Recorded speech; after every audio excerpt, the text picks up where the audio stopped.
integration of knowledge, skills, beliefs, and cultural encounters. First of all, I know everyone would like to know how nurses would go about being culturally competent throughout their daily lives. I'm a nursing major at Northwestern State University, and I'm currently enrolled in nursing culture and ethics.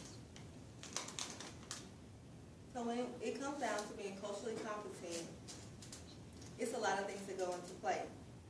And there are 4 main components, which are cultural desire, cultural awareness, cultural skill, and cultural encounters. And as a nurse, most people should try to remember that every patient encounter is a cross-cultural encounter, because every patient you come into contact with won't have the same beliefs or practices that you have. Nurses are defined as being a health advocate for their patients, which means they try to make sure that when they come into the hospital, everything that they need, all their needs are taken care of. In the Josefa Campina Bocote model, her LEARN model talks about the ongoing process of cultural competence. This is something that doesn't take a day or a week to learn. It's an ongoing process that goes on throughout your whole life.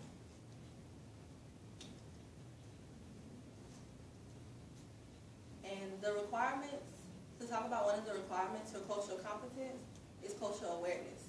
Cultural awareness is the self-examination of one's cultural and professional background.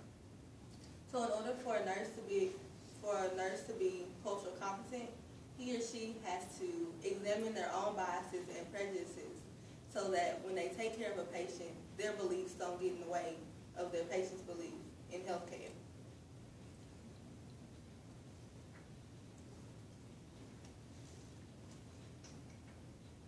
Nurses would have to be able to acknowledge the way they communicate with their patients and the way their patients communicate with them.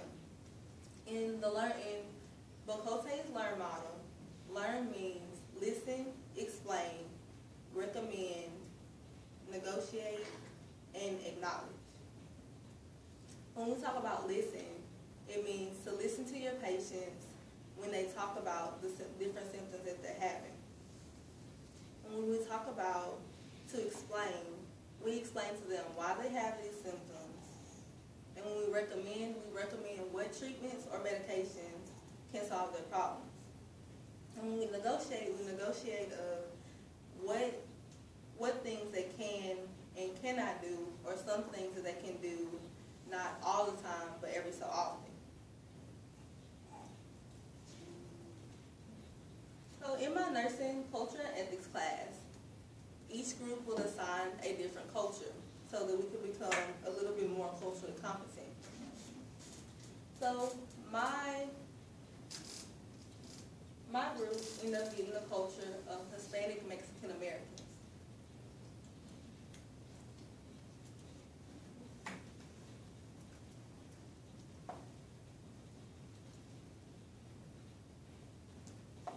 The leading causes of death in the Hispanic Mexican American culture are heart disease, and they're prone to liver disease, alcoholism, STDs, lactose intolerance, and diabetes. Now, all of these things can be prevented if they have the right communication with their physicians. And they should be able to take the steps to prevent all of these diseases by just going and being active and making sure that they're taking care of themselves. When we talk about communication, most of the time we see a lot of Hispanic Mexican Americans who don't have the best literacy rate.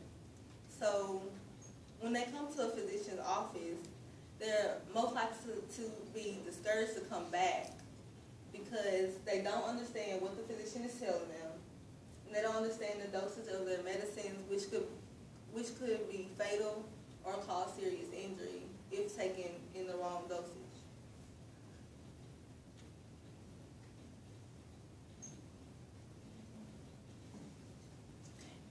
When it comes to cultural sanctions and restrictions, which applies to cross-cultural nursing, many Hispanic or Mexican Americans, the man in the household is the primary decision maker. So therefore, if his wife was to get ill, he wants to be the first one to be notified, and he wants to make the first decision for her treatment.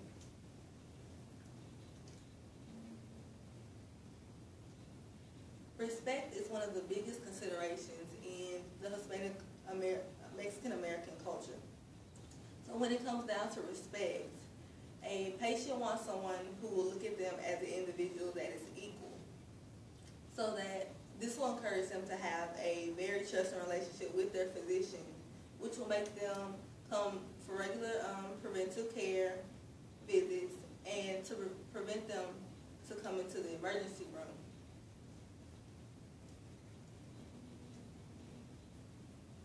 Once again, with the education, most of these people don't have a very good education, whether it's because they have to stay home and work and earn money for their families or any other underlying causes.